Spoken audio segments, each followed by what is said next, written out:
कहाँ रे? भाग मरदा जा तनी पैसा निकाले। पैसा निकाले? बैंक में खाता बा तो? बैंक में खाता तो बहुत पैसे हुई? हाँ पैसा ही है बा 50। रुक छोड़ जाए दे। एटीएम कार्ड दे लो। ATM card? एटीएम कार्ड मतलब? अरे जौन ढुका के निकालल जाला पैसा बा। हाँ ये हमरा के दे दे। तो ये होशियार बड़ा बुड़बक समझ ले बड़ा का। कुछ रुपया ले 1000 रुपया ले ये हमरा के दे छो। अच्छा ई बताओ एमे 4 अंक के नंबर देले हुई? तुम्हें में? हाँ ना नहीं क्या मर दे देले हुई? नहीं क्या ले 500 और रख ले। मैंने 4 गो अंक बताओ हमरा के। 9 0 और 2 गो भोर पड़ गई। भोर पड़ गई? बताओ ना बताओ। याद पर ले याद पर। 9 हाँ 0 9 0 भोर पड़ गई। फिर भोर पड़ गई? हाँ बता ना यार काते हूँ मैंने। ले 500 और ले। 9 हाँ 0 0 4 तो एक और ही बाकी बा। साफ फूलो कर भाई। ले 500 और ले और बता। 9 हाँ 0 0 4 4 1। ठीक बा जो पैसा कम हो गई लू। हाँ हमू चला तनी सार बो का।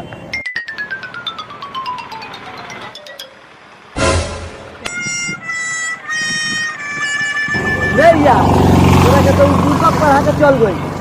का बुड़बक पढ़ा के चल गई? बुर्बक ना पढ़ा के गई एटीएम तो लेके चल गई। बाग मतलब एटीएम लेके ऐसे बोलो। हम कहनी हो तू कुछ ना से तेरा बैंक में पैसा बा। हम कहनी कि हमरा बैंक में 50,000 तले इतने पर रोक दला सा। कहते कि रुक पैसा दला सा।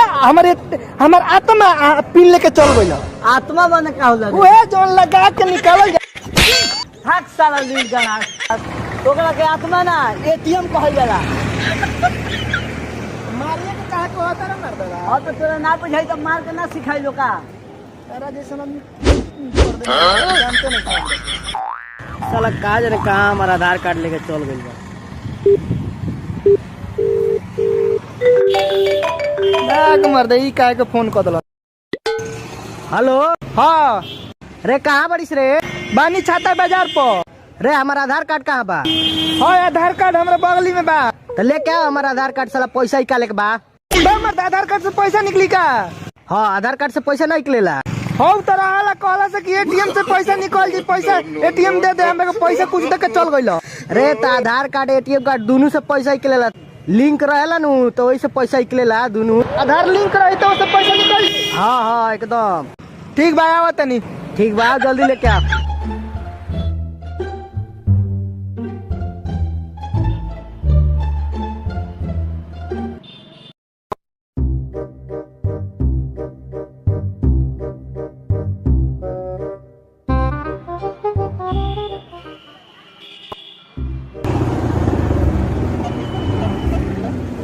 रे बाबू रे लौका त तोरा आई।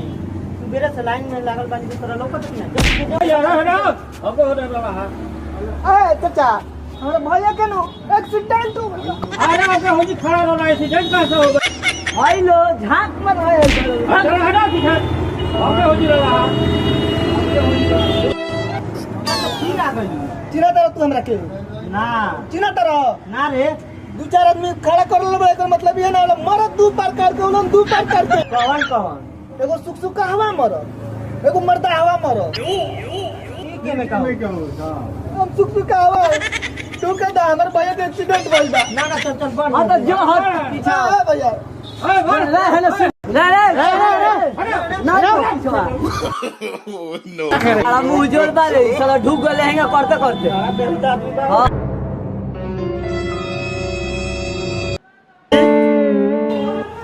आधार कार्ड से पैसा निकल गया। देखा एटीएम से जा फेंका पैसा फेंका मत दे। एटीएम से फेंका।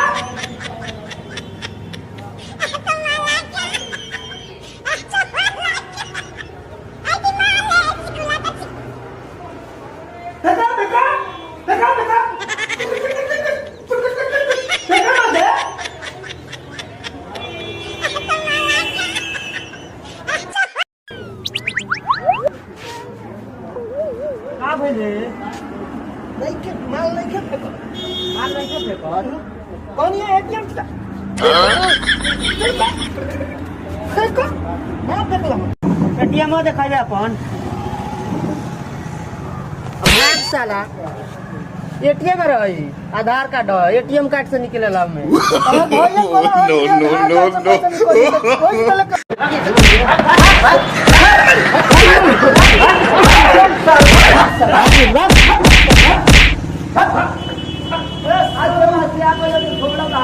चलो नौटंकी करे खाली आधार कार्ड से लेके एटीएम में आवता रहा तोरा मर लिया रे तो बाप नहीं के दूध कोटू ना रहती न तो तोर व्यवस्था इधर लगा देती जाइबा की कुछ चाहे दिया